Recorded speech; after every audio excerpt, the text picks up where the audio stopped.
Well, good evening, people of the Holland Classis. The Lord be with you.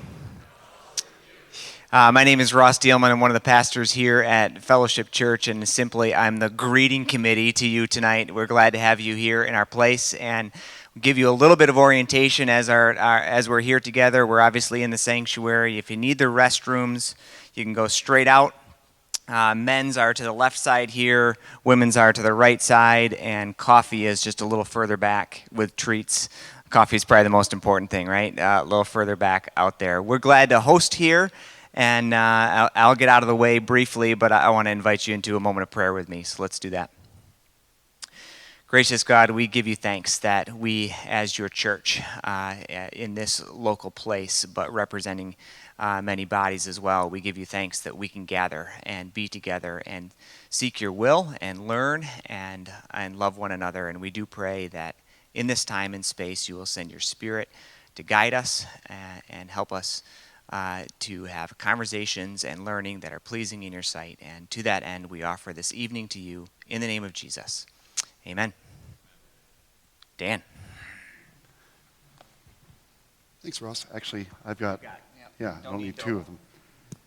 Can you hear me now? I'm Dan Griswold. I'm the coordinator and clerk for Holland Classis. I'm really glad that you came out tonight. Thank you very much. I see this evening as involving three main topics of varying length. We won't spend equal amount of time on each of them.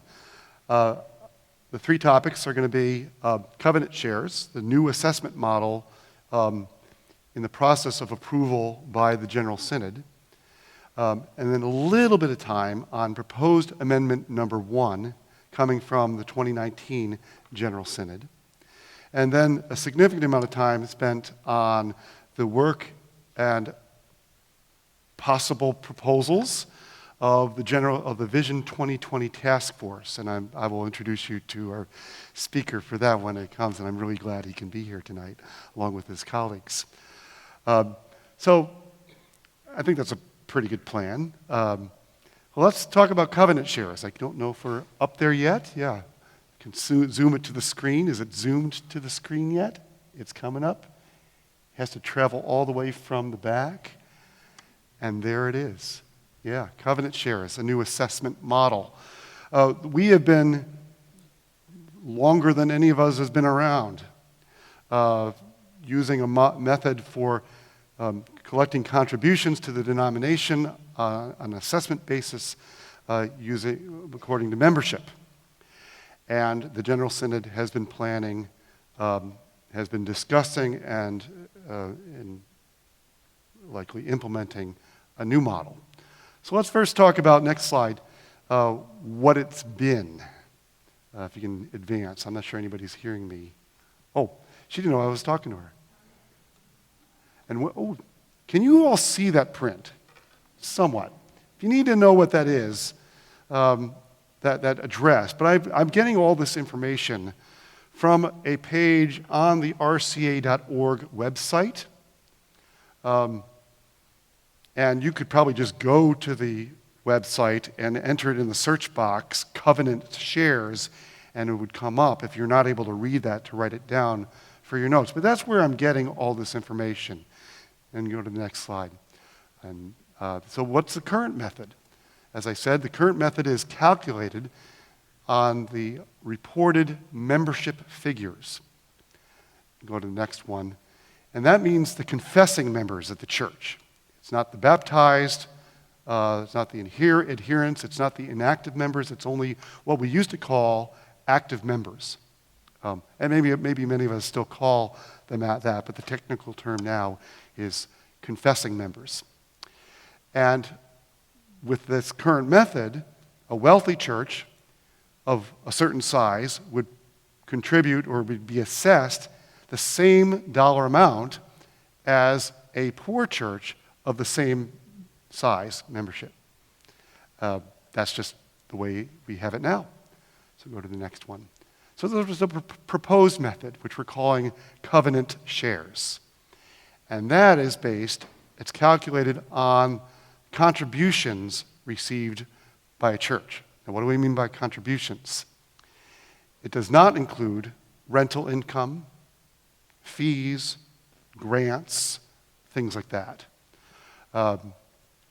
And so that's important because some churches, maybe they run a daycare and they have income from that daycare, but it's really for the purpose of running that entity. Maybe they rent out their space in the afternoon or on certain days of the week to some other organization or a number of other organizations.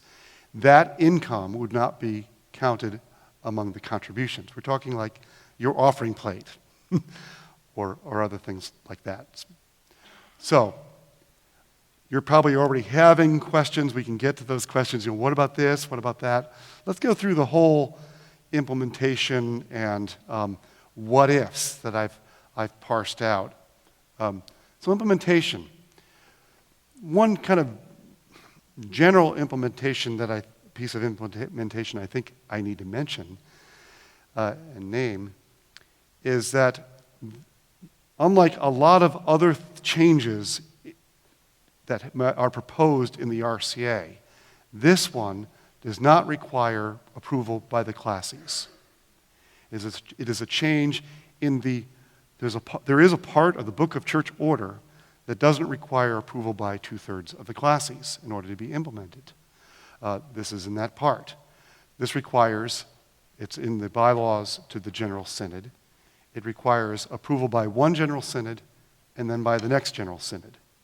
It's been approved by the 2019 General Synod, which means, if I can add right, 2020, they're going to just consider it again, and I think it's likely they're going to implement it. That's my opinion of where it's going. So again, it doesn't need approval by the Classis. And then the other piece of implementation, for a period of, say, 10 years, they're proposing putting in limits. So you can imagine that some churches might see a huge increase or a huge decrease. And they're saying that we're going to limit that increase or decrease year by year for 10 years to 10%. Okay? So it cushions that a bit for people and smooths it out over time to make it easier to plan in your budgeting as congregations, as consistories or boards of deacons or the like. So what's the upshot? Now there is on that page I named, a link to a calculator, an assessment calculator. And if you put in your reported membership and your reported contributions, it'll show you, okay, what would be the assessment under the current model for a final year of this. Let's just assume that on those figures, that's the final year. And just assuming those figures are the same the next time, what would be the required contribution? That seems wrong. Required contribution. Work with me on that. What would be the amount for covenant shares with the limits, the 10% limits, and without the 10% limits? And it also provides another number. What would be the figure if we stayed with the current assessment model and anticipated a 2-point something or other of percentage increase of the assessment, of the per member assessment from one year to the next? What would that figure be? So, as an act of love, I went through and put all of your figures into that calculator. And because I'm not very confident in my numbers ability, I did it twice, just to make sure that it worked. I had a night of sleep between those two activities. Talk about a non-narcotic sleep aid. And so that's what I did. I have that, and I can show. I don't think it would be right for me to blurt out all those figures for all of you, but I wanted to give you a sense of what we're looking at, generally speaking. And then if you want to talk to me outside of this, I can tell you, this is what I came up with for your church. How many of you are familiar with the abbreviation YMMV? Your mileage may vary. My figures might not be correct, and understand that they are based on what was reported in the congregational report form this past January or February by your consistory. And those figures for membership and for contributions might go up or go down. So these are all guesses. Okay? So go into the few details. What I'm observing by these figures is that that there are some churches in our classes, and I'm counting only established churches, not the organizing or yet to be organized church plants, of which there are 2 or 3, I think. I see 8 churches that will notice an increase under the new plan. And there are 9 churches, however, in our classes that would see a decrease. Okay? But only 6 of the churches pay more under the new plan compared to the old plan. Okay? So again, assume that we kept the same plan, same assessment model. Some churches would see an increase under that too. And some churches, comparing those, would not. And 11 of those churches would pay less compared to the old plan. So that was kind of interesting. Dive in a little deeper. One Holland church out of the, 17 churches that I counted, one Holland church would be assessed I can't read that from this far, $4,841 less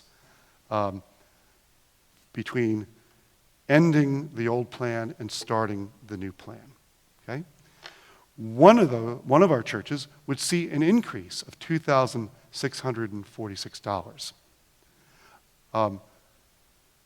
Most of our 17 churches that are assessed would meet that 10% limit. In other words, that limitation is a helpful thing for them, limiting how much of a change it's going to be.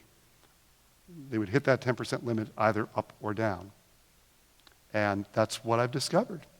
And why don't I take some questions at this point? I told you this was going to be pretty short. Hope you didn't fall asleep. Yes, Jim.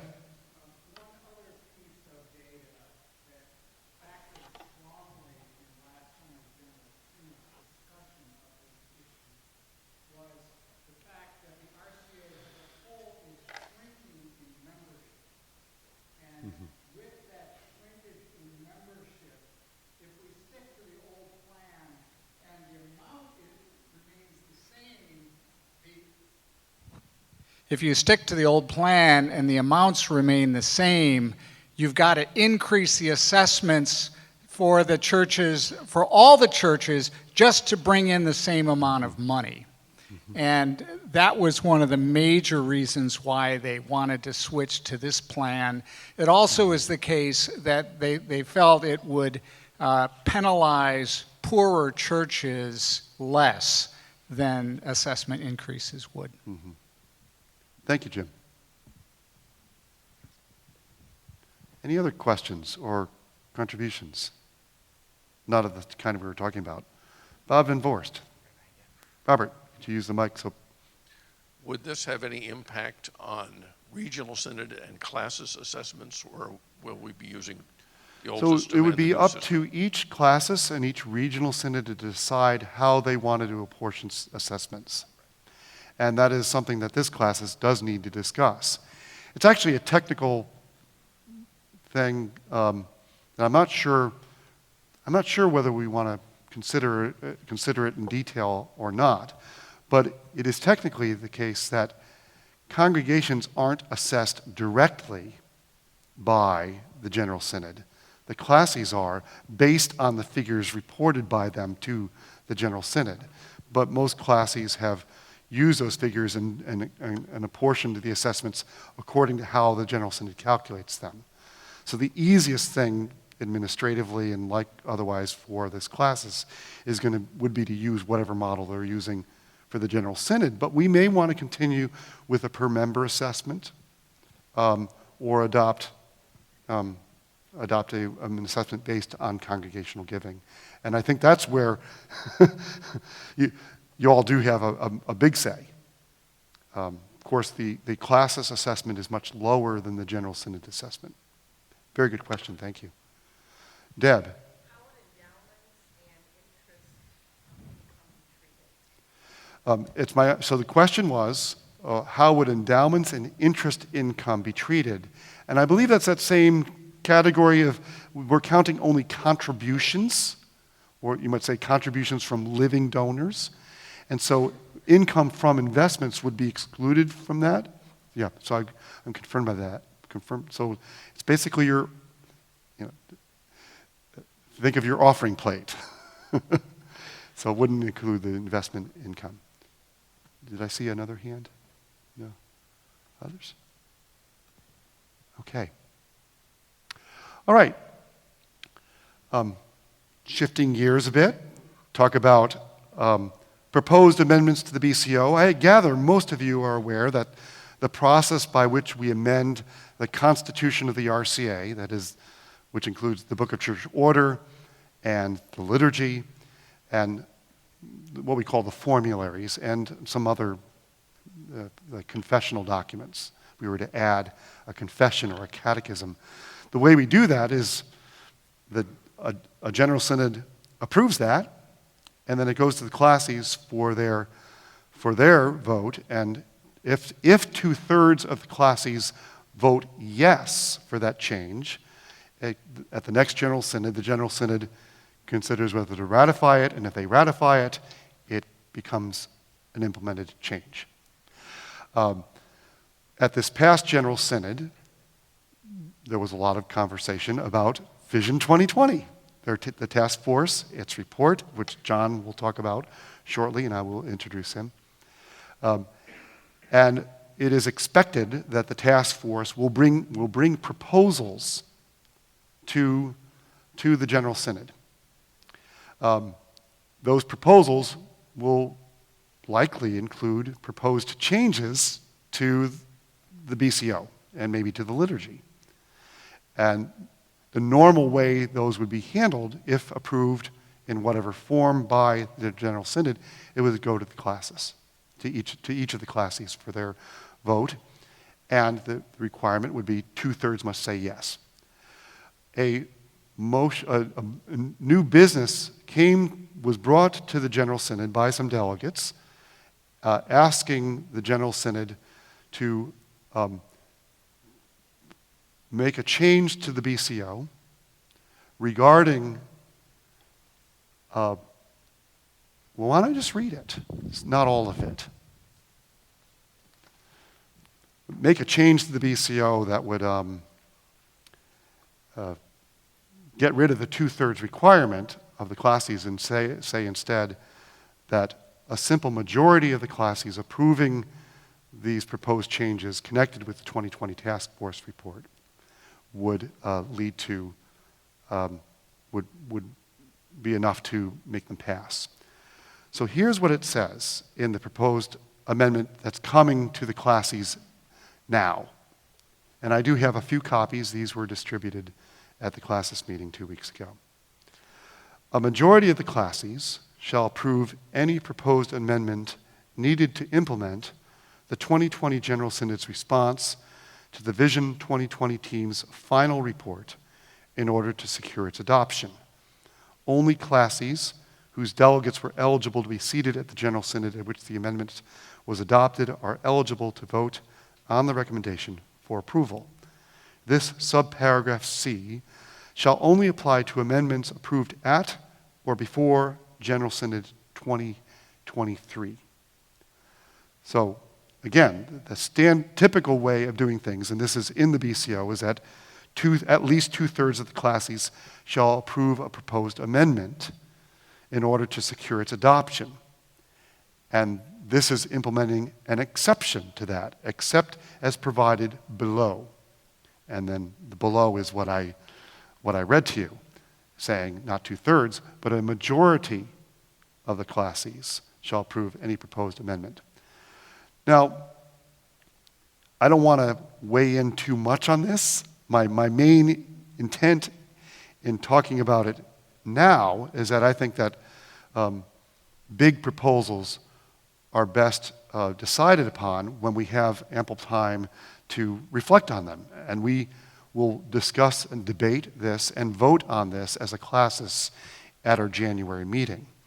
But I've been hearing from a number of people in the classes some urgency about becoming more informed about this, about having it aired, about people learning about it and being able to decide what they really think about it. First of all, has what I said made sufficient? Is it said with sufficient clarity for you to understand what I'm talking about? Is there anything that anybody wants to fill in with regard to this proposed change? Yes, Lee. And this proposed change needs to be approved by two-thirds of the class. That's right. So this is one thing that's kind of interesting. I think just logically, or as just the way the words fall together.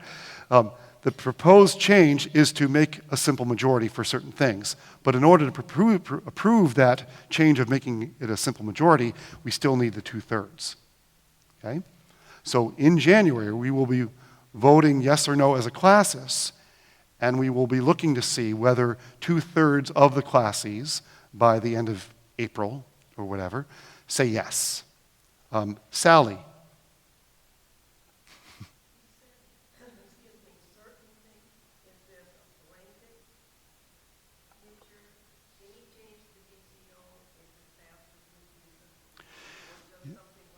Yeah. So that's a very good question. The question was, does it apply to everything? So let me reread the text again, because I read a whole lot to you, and it's hard to follow.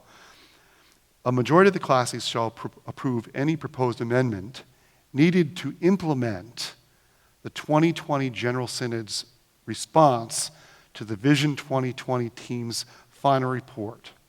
Okay? So it's only with regard to those. Now, what it's saying, though, it's not just with regard to proposed amendments that are approved or adopted by the 2020 General Synod. It may be 21, 22, and 23, because they may find that there are certain proposed amendments that need to be laid out in an orderly way, that first these have to happen before we even propose B and C. Does that make sense? Yeah. Right. It doesn't relate to everything.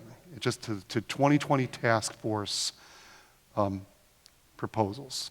So anything that comes out of the 2020 task force. That's what it seems to be saying. Yeah. It's trying to streamline implementation. Yeah. So John says it's trying to streamline implementation. Okay. Questions, comments? Don Brugink. Some years ago, Robert Fulham wrote a book called Everything I Needed to Know I Learned in Kindergarten. One of the things that one learns in kindergarten is that you don't change the rules in the middle of the game. Earlier, you commented the need for reflection on major changes.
Thank you, Don.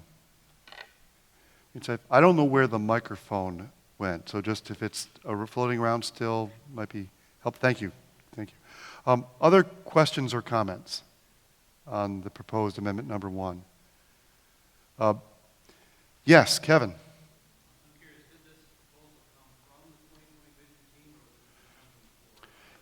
So the question was, did this proposal come at... Yes, sorry. I didn't want to make you leap over. He was about to do... Yes. Yes. Right. So that's why I was going to repeat the question. I was going to... My question was, did this proposal come from the 2020 Vision Team, or did it just come from the floor at the General Synod? My understanding and my observation is that it came from the floor of General Synod. It was new business. The task force had voice to speak to the Synod, but they did not have privileges to offer a new business or a proposal or a motion. We came from a delegate. Mm-hmm. It did not come from the task force.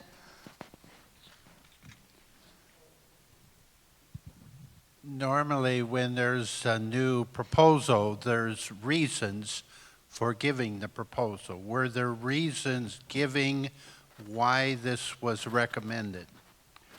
I believe that it did have reasons, but I was not a delegate, and so John? You want to? He's got a mic on his person. He's got one here.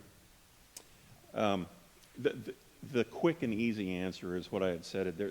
They're attempting to streamline the implementation, and what they're doing is looking forward. And I don't know all of the details of everything they were doing when they were thinking through this, but as I understand it, the intent is there are a lot of things that are going to have to happen following whatever decision is made in June of 2020. And what they're trying to do is streamline that. In other words, make it quicker and easier to make the changes necessary for implementation. So that's, as far as I know, the rationale. Yeah. Again, thank you, John, and I'll introduce him later. But yeah, neither John nor I were delegates, so we didn't see that ourselves, but Jim was. Yes, I was a delegate, and another factor, another way of looking at this that it's important for the classes to understand is that conservatives within the denomination are frustrated because they can get a simple majority, but they can't get 2/3 of the classes to ratify. And there was a significant perception in the General Synod, at least among some of us, that this was being driven by conservatives who want to be able to put their agenda all the way through. Jim and Cindy, who spoke earlier, raising her hand, and I'm not sure if there's anybody else. I serve as staff to the Overtures and Judicial Business Committee of this classis. We will be providing advice, offering advice to the classis, the January meeting, concerning this and the other proposed amendments. If you have comment on this or any other proposed amendment an insight that you want our committee to know about, please communicate to the committee through me. We would welcome your insight. And if you want to join the committee, that'd be wonderful. Kent. So I was a delegate, and this was probably the most debated item at Synod. I think it was a long Sunday night, as I remember.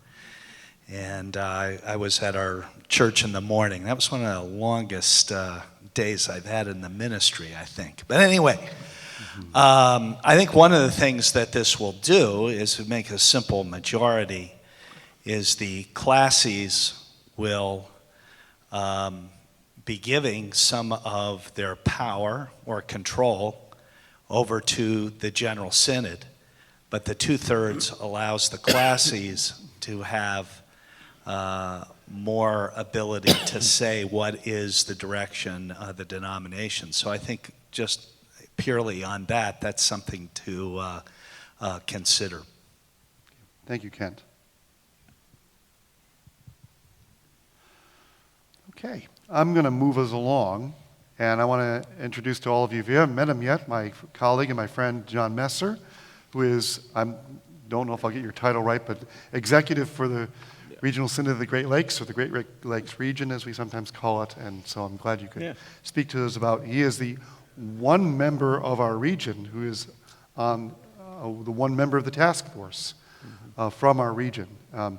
People have been wondering, who in our classes is on the task force? Well, John, by adoption, he's not in this classes, but he's in this region.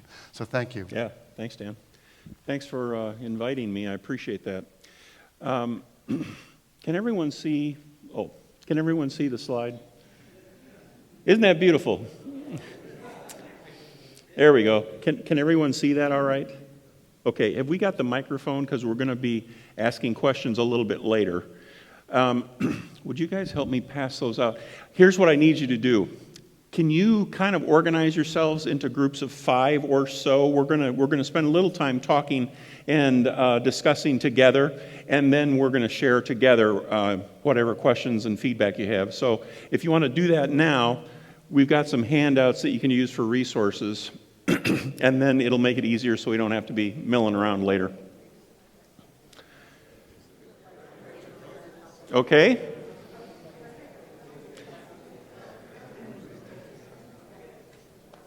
How many of you can hear me? How many of you cannot hear me very well? Am I speaking loud enough and clearly enough that you can understand me? Okay, I'll try to keep doing that, and we'll work on it. If you cannot hear me, please let me know, and I'll repeat myself. So let me jump in here. I apologize for you not having one. This was actually intended to be a table discussion, and these were table resources, so I apologize for that. If you can share, but I'll cover most of what's on the page, but these are just for you to have a copy so you can look at whatever details are on the page. So what we want to do tonight is basically answer your questions, and we want to get your feedback. That's really the most important thing, and that's one of the primary reasons we're doing these, is we want to get feedback from the entire denomination. So I would love to hear what you think, and there's one big way that anyone in the denomination can communicate with the Vision 2020 team, and that's the email address at the bottom of this slide. Anyone in the denomination, individuals, groups, consistories, churches, classes, can communicate to the 2020 team, and people are doing it. And when you communicate via email, every member of the team gets the email, and you will get a response. It doesn't necessarily mean you'll get a detailed response. We get a lot of emails. But that way we're getting input about where you are, what your concerns are, what your questions are, and what we need to address. So please remember that. I'll have it again on the last slide. So can you change? 3 goals tonight. I want to update you on the 2020 process, answer your questions, and then get your feedback. And there are actually handwritten feedback sheets. If someone would want to do it that way, you can do that. We have those here. The best way is actually to do it via email. So if you as a group or you as an individual would like to give feedback to the group, you can do that via that email from your time tonight. Next. So what we're doing, we met a couple weeks ago in September. We're processing all of the information and the feedback we got from the General Synod. We're simplifying scenarios. You know, we had 3 scenarios, but then we had options A, B, C, A and B, A, B, C. And we're trying to simplify that so it's not like 9 options. So we're working on that. We're filtering that out. And we're deciding what and how to present at the General Synod. In other words, we were tasked to report back. It didn't tell us in what way. It didn't say make a recommendation or give us the pros and cons or tell us what might be the best options in rank order. So we have to decide what's the best way to give feedback to the General Synod in 2020. Probably, yeah, I don't know if I would say probably. One, making a recommendation and saying this is what we would recommend has its strengths and weaknesses, but then so does making a recommendation of here is probably choice A, here's choice B, strengths and weaknesses. But that decision has yet to be made. So if you have input on that, we would love to know. What do you think? Do you want one recommendation? Do you want strengths and weaknesses? Do you want rank order? That's a good thing for us to hear from you. Next.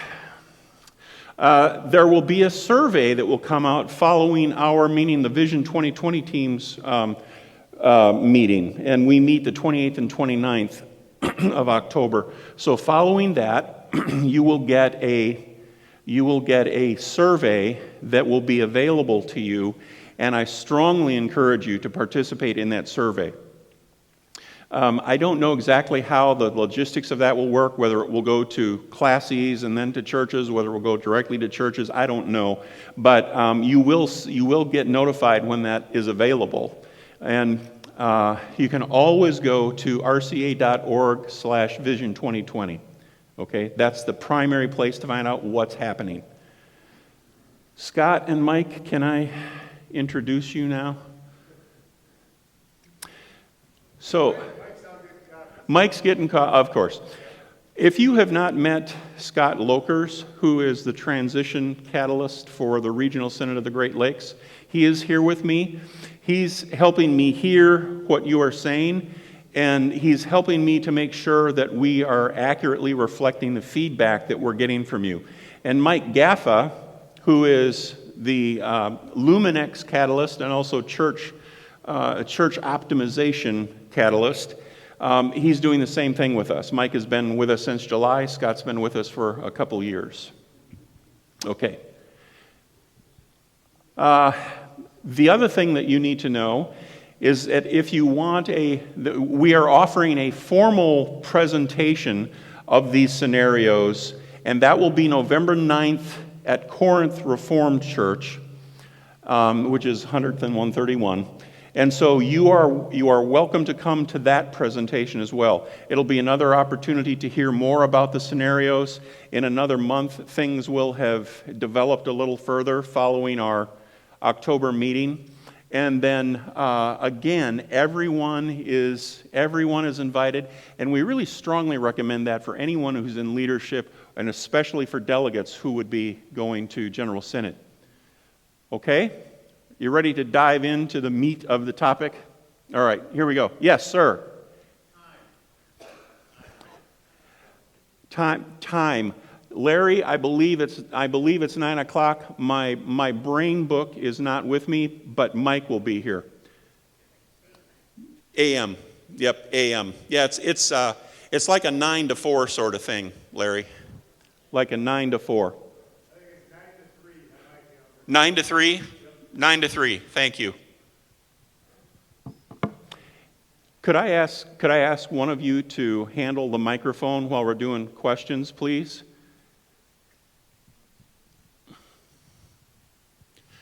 Thank you.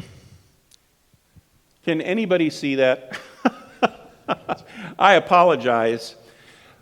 I wanted to give you a graphic that illustrates kind of where we are in the whole big picture of this vision process. Basically, what this graph is simply saying that change is a roller coaster. And one of the things that we have to acknowledge as a denomination is that when it has been suggested that we make a drastic choice or a significant decision about our future, we go into a change process. And if you can see nothing else, what I'd like you to see is that the y-axis, in other words, the vertical axis, is energy. It's about your energy level. You start with some energy, but then it quickly goes down. And that downhill slide has things such as dealing with difficult feelings and dealing with letting go, the tasks of letting go. And then at the very center, at the bottom, is the place where there's a transition. And that is the place where we have to decide to stick with it or to not stick with it.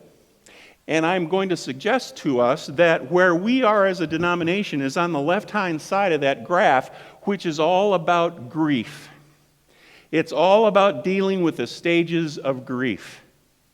And one of the things that we just have to acknowledge is that we aren't going to go into a healthy, prosperous uphill side until we've dealt with the yucky, difficult feelings on the left-hand side. That's basically the point of what I'm trying to say. And part of what we're dealing with in this is that it's a grief process. So let's acknowledge that, be honest about it, and deal with it in a healthy way, because otherwise, you know, when you start something from out of anger or out of negative feelings, that really taints what comes, right? So let's try to make this as healthy as we can by dealing effectively with what we should be dealing with now. So that's the point of that slide, and I apologize. I was not thinking distances correctly. Next, please. The other thing I will give you very quickly, if we had another hour, I would go through this with you in more detail, but basically, I'm just showing you that there is a biblical grief process that's illustrated, and there are tasks that we have to accomplish. And basically, we have to come to a place of candor to overcome denial or isolation. We have to come to a place of complaint so we can express our anger and our resentment. Part of that is maybe what we're doing here, I don't know. We have to come to a place where we cry to God, and when we give up trying to bargain or work it out, where we're saying, God, you have to do what you got to do. And then we come to a place of comfort where we recognize that our depression, our alienation, our feeling of we're not in the right place is dealt with by God. It's His comfort. And then we come to a place where we get to acceptance. And that's a place where waiting in God means we can trust Him in faith, and it's not dependent on circumstances. So, the biblical process of dealing with grief is very much about what we're doing here. So, as we look at these scenarios, just try to keep that in the back of your mind so that we realize that we're dealing with something that is going to affect people. We are not all in the same place, and it's going to affect people differently, but it's going to affect all of us, right? Yes, it will. Okay, next. Any questions on this at all? Any questions at this point? Can you read the picture? Sure glad the hole isn't in our end. It's interesting that you didn't laugh very much. Why? Why not? I'm afraid that maybe too many of us can identify a little too closely with that. You know, no matter where you're sitting in the boat, when there's a hole in the boat, it affects everybody. So, let's look at the scenarios. So, scenario 1 has an option of staying together, basically doing nothing, maintaining our current status, our structures, basically business as usual. Even in business as usual, there'd still be some changes that would have to be made, obviously, because things change and we need to keep up with some of those things. But then the other option in scenario 1 of staying together is embracing a center set paradigm, which is basically what do we agree on? What do we agree on? That's the center set, as opposed to a boundary set, which is what are our differences? So this scenario is basically saying we would focus then on what we agree upon, not what we disagree upon. And that would be enculturated. It would be it probably would lead to changes in the BCO. I don't know specifically, but that would be our determination. We would make that commitment to one another. Okay? Next. So what I would like you to do now is discuss what you believe scenario 1 is saying. So what is scenario 1 saying in your words? What are the implications of that scenario in your mind? Share that amongst yourselves in your group of 5. And then following that, you're going to have an opportunity to ask questions based on what you have discussed, the questions that came up, the concerns, or what you don't understand. Okay? So start with 7 minutes, and we'll see how that goes. If that's enough, then we'll call it 7. Take 7 minutes, discuss what you think that means, implications, concerns, questions.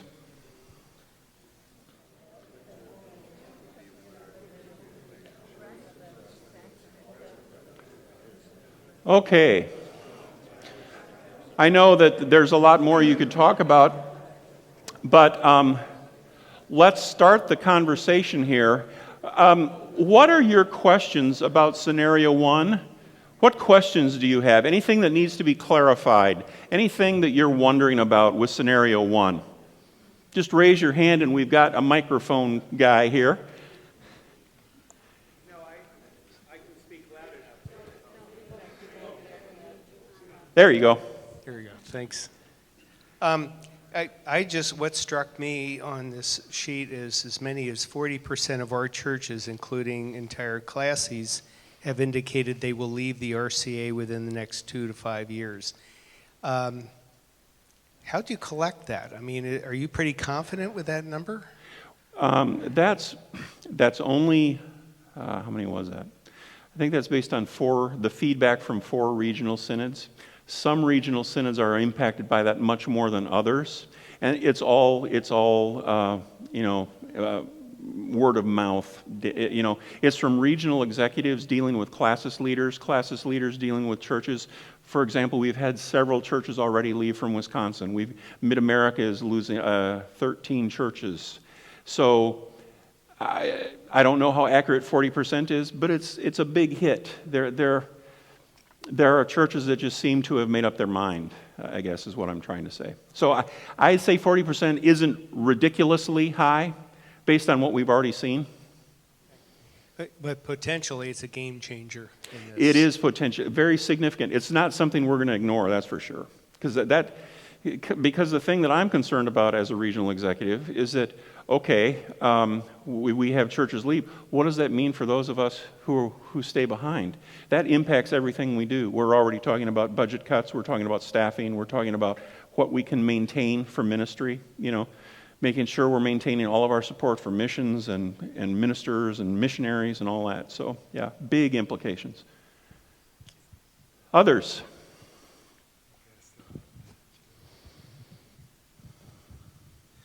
One concern that I have about 1B is the notion of churches switching classes. And my concern is that is essentially an abandonment of the geographic bases of classes. And 10 years down the road, we're just going to have another issue, and we're going to have people wanting to switch classes again and again and again, and it's a disaster for the denomination.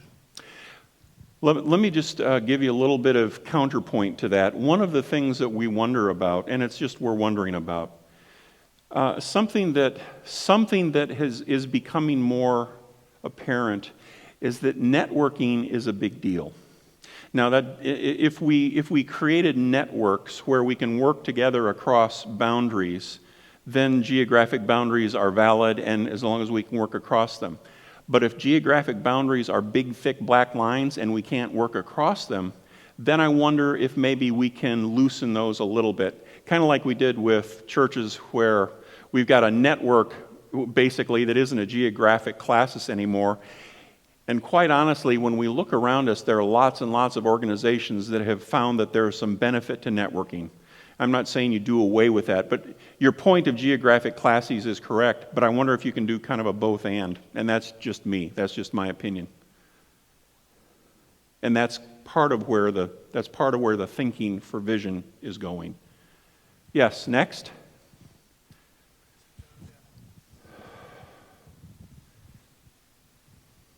My concern with B is that how many things can we agree on? Okay, there are those who don't want to do infant baptism. Is that one of the things that's okay? We have differences on sexuality. How many things can we actually agree on? Yeah. And I think we would have a difficult, and who's going to decide what those are? Yeah, you just hit on the major implication of that is, okay, what's the process of coming up with what we agree on? Yeah, excellent point. Yeah. There's another 5 years. Others? Okay. Oh, sir.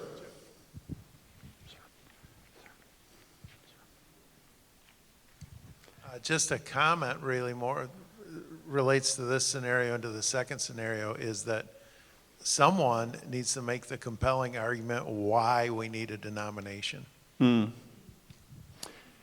I add to that? We had some folks at the Lilly Foundation in June, somewhere along there. 3 big questions that the church has to ask, according to Lilly. What is a denomination?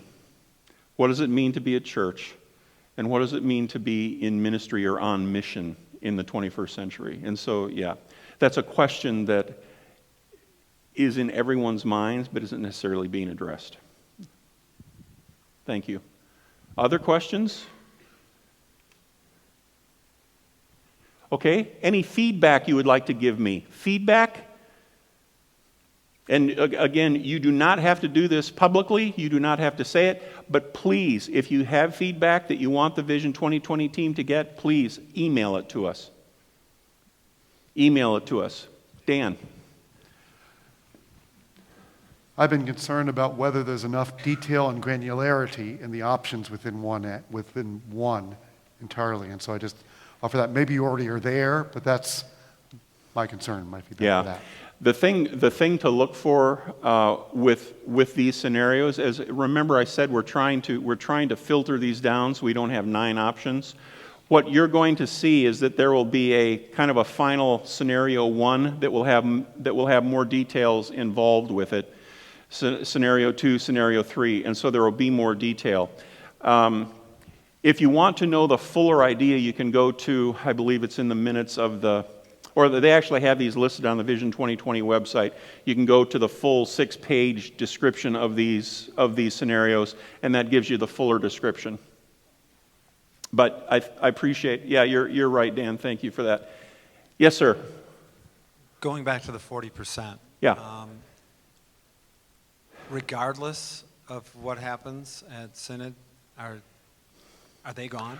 Oh, I'm not sure I would say that. And of course, this is word of mouth, and so it's that could totally change. But there are some that the regional executives, at least 4 of us, know that they're probably going to go. It doesn't seem like anything is going to please them. Now, it's important to know that's not 40% of the denomination. That's maybe 40% of 2 to 3, maybe 4 regions. So it isn't nationwide. There's some regions where that's not an issue, but there's some where it is. And Mid-America seems to be the hardest hit with that. Other feedback? Okay, let's move on to scenario 2. Scenario 2 is basically one of the things we have to remember is that when Don Poost recommended this in 2018, in his speech, in his justification, what he said was he's not really trying to solve the issue of human sexuality per se. He's trying to deal with the unhealthy structures, with the problem structures in the RCA. And so this scenario really deals more with structures, with core issues than it does with human sexuality. And that's one of the things we have to realize. So there are 3 ways that we could reorganize. One that's relatively easy, one that's middle of the road, and one that is a major it's like totally remodeling the entire house with an addition, putting green in the back. Okay, yeah, that's what I thought. Okay. First scenario is simply to create 3 silos that would be a conservative silo, a middle-of-the-road silo, and a more progressive silo. In a sense, it becomes 3 mini denominations. It doesn't, I'll be honest with you, since I was involved in writing this doesn't really do anything long-term for us. All it does really is take the heat off of the issue by not forcing us into these conversations every year, but it doesn't solve anything. Okay, and that's from the guy who's in charge of the team that wrote this. So 1B would be to create affinity classes, meaning we agree upon how we do mission, we agree upon these critical issues, and so we're going to band together in a classis, and then we're going to do away with the regional synods. So there's going to be direct connection from the denomination to the classes. So the regional synod functions would be absorbed into either, probably both, but some would be absorbed by the classes, some would be absorbed by the denomination. C is where we completely redo everything. We completely remodel the house, and we create networks which are geographically bound, and then networks that work across the boundaries, classes boundaries, regional boundaries, state boundaries, international boundaries. It's a networking system. Okay, it would require significant effort to restructure how we do church as a denomination. It would be significantly different in how we do leadership. It would be pushing resources down to the lowest level. It would be about everything above the congregation level exists to support the congregations. It's that, in a sense, there's a business model that kind of does this, and that's the flexible, responsive, pushing everything down so that in our environment in the 21st century, it's more responsive. So that's what that one is. All right? So, next. Same process as before. Take a few minutes, if you would. If you could take 7 minutes again, and then we'll ask for questions and feedback. Okay?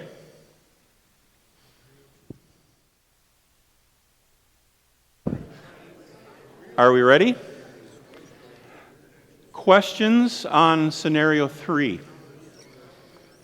Questions on scenario 3. No questions? Okay. If you have any in the meantime, just, oh yes, right over here.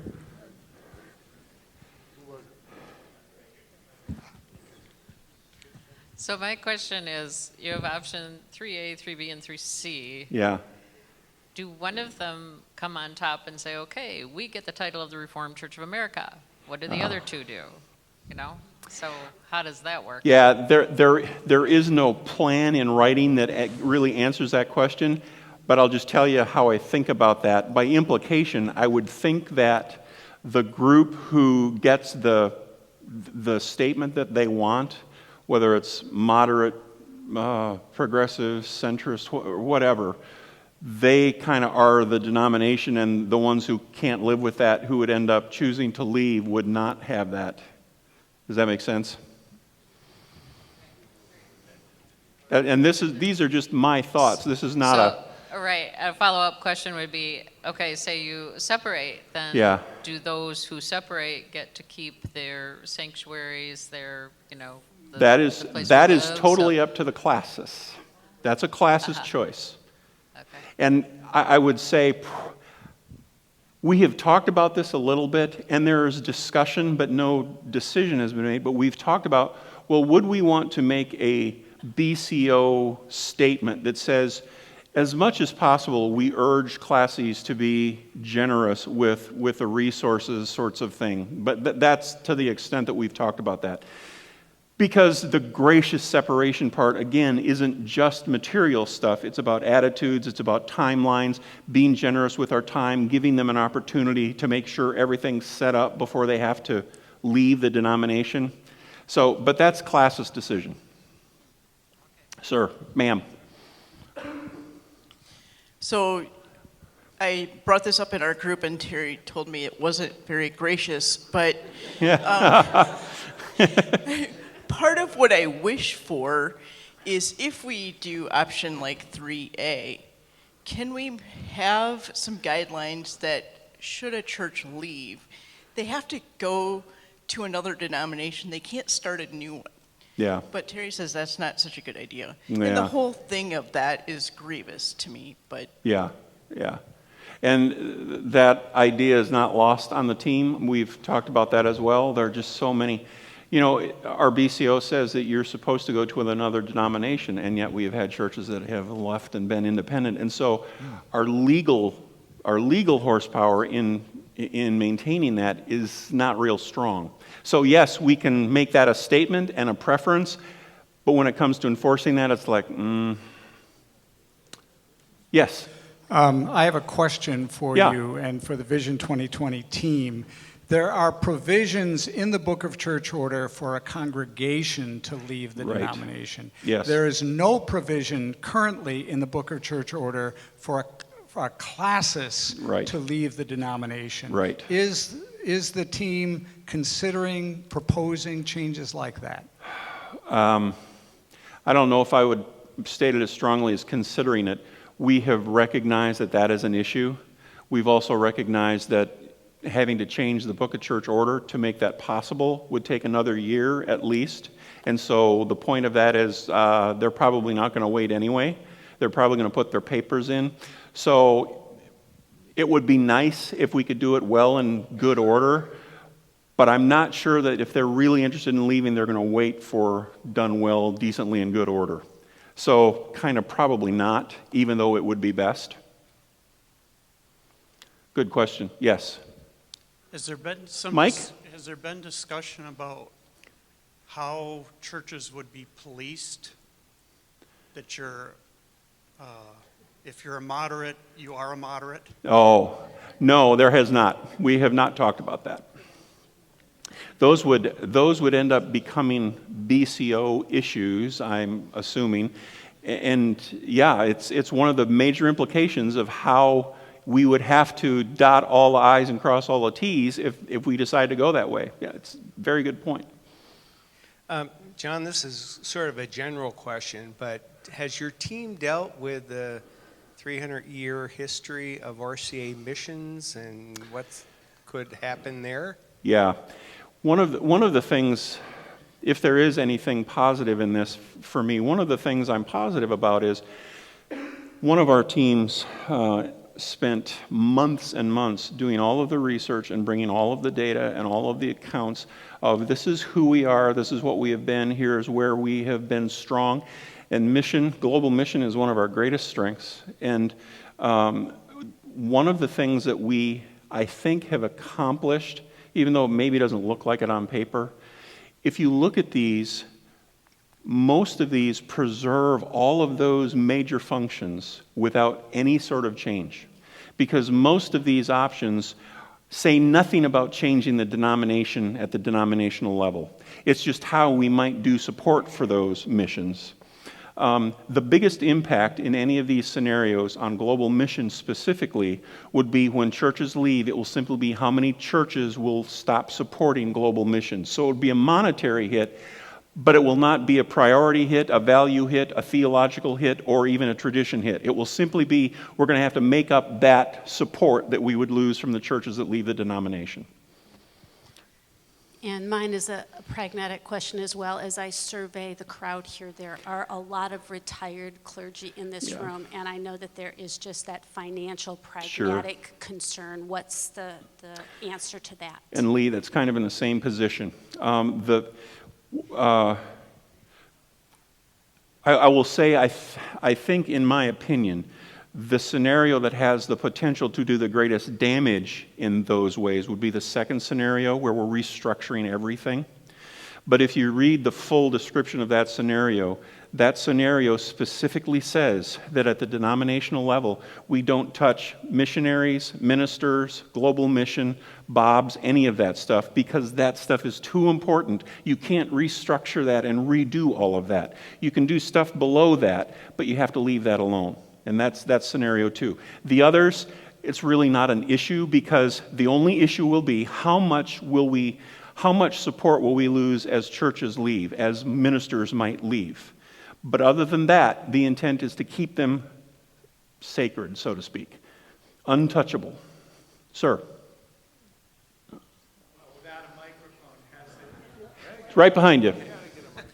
Has the task force considered some hybrid combination, for example, of 1 and 3? Yes, as a matter of fact, 1A, 3B has been considered. Or excuse me, 1B, 3A. So I have dyslexic vision. 1B, 3A has been considered. And there's another hybrid, and quite honestly, my brain is so jumbled right now, I can't remember what it is, but yes, we have considered those things. As we're looking at reducing the number of options to just 1, 2, 3, we are thinking about that. because some of them seem to be very similar. Sir? Yep, he's coming.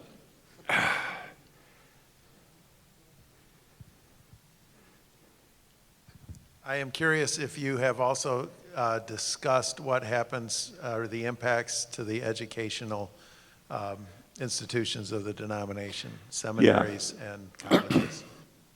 Yep.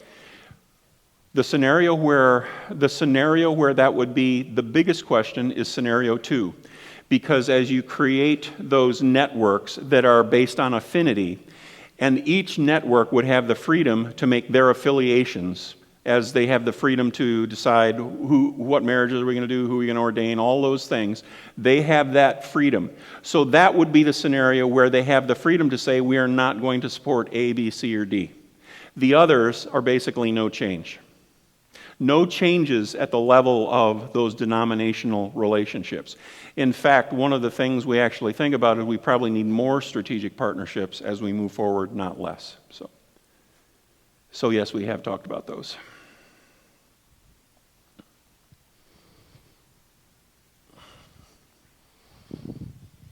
John, do you have a sense with the Vision 2020 team that the urgency with which some folks felt we needed to stop kicking the can down the road, as much as I've heard that phrase at General Synod time and again, has that sense of urgency changed? Could we buy some time? I think part of my question there is culture changes, and on both sides of things. And can we contemplate just the significance of this as we continue to learn? I think, for example, the richness of RCA mission. Part of me wonders how much we have any sense of what we're losing with any of these scenarios. Yeah, that's a really good question. And I can't answer the part of whether we have a sense of how much we're losing. I know I can. I can answer that question for you, but I can't answer that for the group. And we can't answer that as a group for the denomination because that's part of what we don't have our finger on. It's really hard to get all the perspectives of that.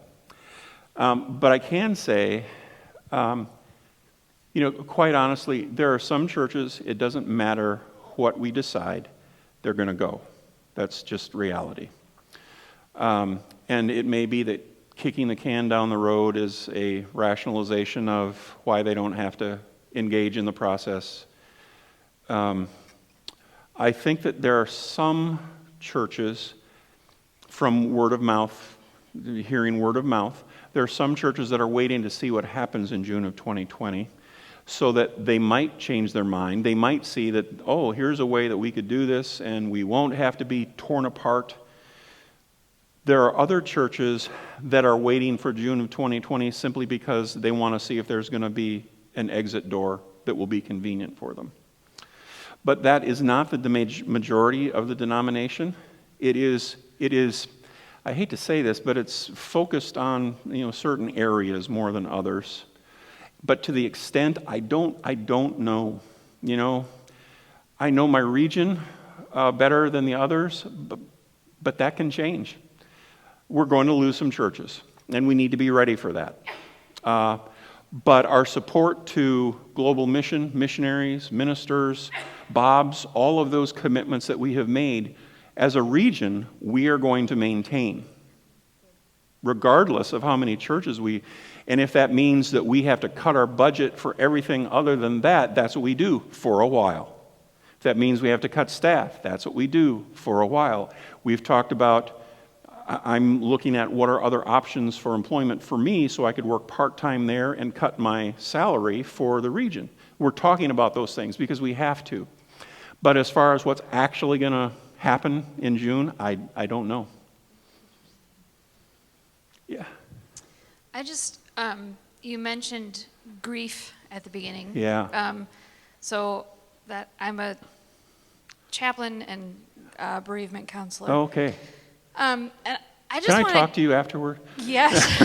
Yes. So this is a feedback and a comment. Hi, Bill. I just want to voice a lament that we're even having these kinds of conversations. Yep. I'm going to get teary, especially option 3. Yeah. Sorry. Wow. Because in this time that we're in, culture, big culture, capital C culture, whatever that means, there's so much division already, and it makes me sad that this denomination that I grew up in can't seem to get to a point where we can be an example of how we live amongst our differences and still proclaim unity in Christ. And so I just want to give voice to that lament. So part of my feedback would be, is there a way that we can offer time for that? Yeah. Give people space for that. Yeah. Prepare for that for 2020, Right. for June 2020. Yeah. Wisconsin, like you mentioned, anytime I talk to my poor father about this, he's just a wreck. It tears him apart. Yeah. So I just want to give voice to that lament. Thank you. Because this is really sad. Yeah. To talk Absolutely. about this, even in this way that we've been doing it here tonight. So. Yep. Absolutely. That was very healthy. Thank you. And you're exactly right. Just so you know, we did try to give space and time for that very thing at General Synod this year. And I think some people really appreciated that. But one of the things we have found is that we have to also present, in the midst of our lament, we have to constantly remind people that there is hope, that this is not a foregone conclusion. There is hope. There is still going to be an RCA. It will be very different, and we don't know exactly what that means, but there will still be an RCA. And there is hope, because God can do what is impossible for us. So that's my hope. So thank you. Anything? Quick question. Yes. I follow this stuff a lot, and I noticed, I live in Holland, and I'm old enough to read the Sentinel, but I didn't find much news about General Synod in the Sentinel this year. Either that or I overlooked it. Really? And yeah, I'm a pretty good reader, and I do get it, and I do read it, and do most people, I came tonight because I was just really, really, really curious. Mm-hmm. And at my church, I'll leave my church out of this, not to embarrass anybody on consistory or the pastor, but I don't think most people in my church, which is the oldest church in Holland, realize the gravity of the situation. Is it just, Yeah. I don't know. We haven't, at least at my church, I don't think they've done a very good job of explaining. I had to look it up online. I went to I'm ashamed again, the first time I ever looked at the RCA website, I'm sorry.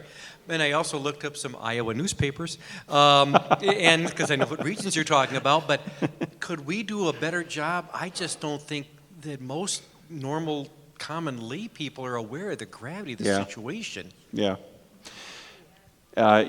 Your comment is right on.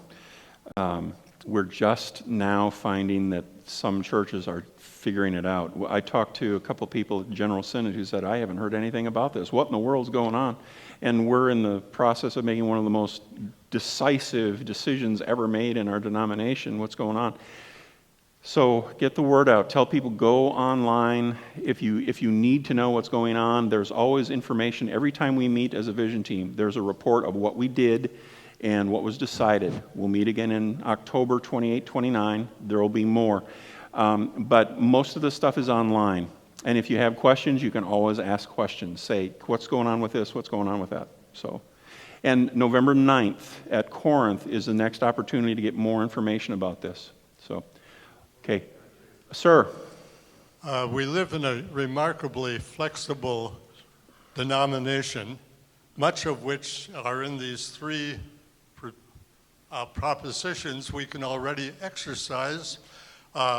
Consistories decide who may and may not become members. Consistories decide what kind of ministers they will call. The ministers and elders of Classis decide what classical positions they will adopt.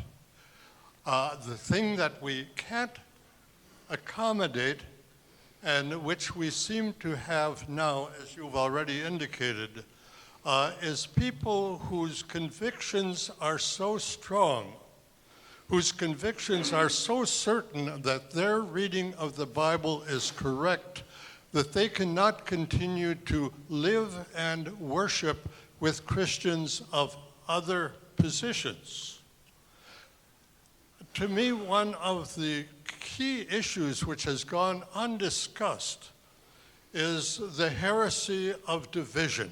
And I guess the only thing I can say for myself is that no matter what the denomination wishes to turn itself into, for me that will be a bedrock concern, and I will probably die in the Reformed Church rather than separate it, no matter who wins out in this Donnybrook. So in the meantime, I think for those who do leave because of their convictions, I think all we can do individually is maintain personal friendships with those people who feel concerned to leave. I have had many students who I've greatly admired who stand on the opposite pole of this human sexuality deal, and whenever I get a chance, they're still my friends, and I hope that I'm theirs. So, thank you. Yeah, thank you. I'm going to get out of here. Thank you so much for hanging in there with me. I apologize for going over. I will be here for a while if you have any questions. I will be here. If you want to talk to me, please feel free. They have cookies, and they look and smell delicious. I promise I didn't sample beforehand. Please join me in prayer. Lord, you have been our dwelling place in all generations. Before the mountains were brought forth, wherever you had formed the earth and the world from everlasting to everlasting, you are God. Let your work be manifest to your servants and your glorious power to their children. Lord, we ask your blessing on us, on our congregations, on our classes, on the RCA, and the Regional Synod. Bless those who agree with us and bless those who do not agree with us. Give us hope in the midst of lament, and send us from this place so that we may safely to our homes, so we may have rest for tomorrow's labor and bring you joy again. In Jesus' name we pray. Amen. Let's have some cookies. All right.